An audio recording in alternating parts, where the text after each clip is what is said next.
Добрый день. Итак, у нас все готово к предстоящему ремонту кухни у девушки Александры и ее сына Тимофея. Нужно четко понимать перед этим, что она в этом городе живет одна. То есть на время ремонта ей с ребенком поехать некуда. А это значит, что вода, газ, электричество должны быть в полном доступе. Исходя из этого, нужно понимать, что скорость ремонта должна быть высокой и отключение той или иной инфраструктуры должно быть минимальным. Значит, первое, с чего мы начнем, это я хочу обратиться вообще ко всем людям, неважно, какое у вас там положение, тяжелое, не тяжелое, по поводу сырости в квартире. Это нормальная тема, такое бывает.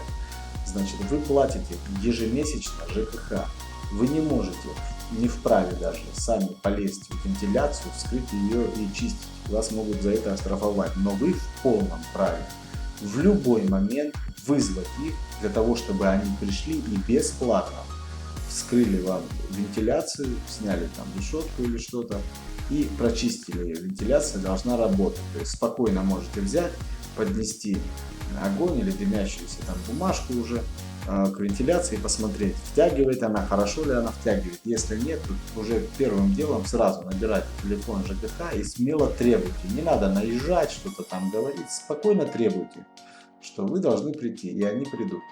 Итак, Александра позвонила в ЖКХ, через буквально 20-30 минут они были на месте, вскрыли обе вентиляции, ванна, кухня, прочистили их, все, шикарно, вентиляция заработала.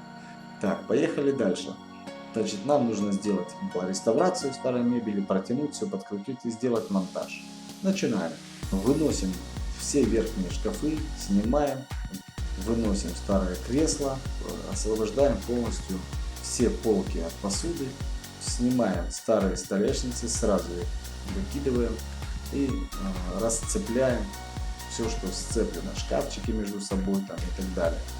Все отодвигаем. Размечаем, чтобы все было ровно, отступаем сантиметров 80 от пола и кладем фартук. Проводим демонтаж плитки, старой штукатурки, старых обоев, все, что может помешать укладке новой плитки.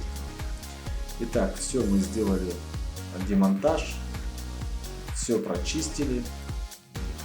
Очень хорошо надо все очистить от пыли, от всего старого.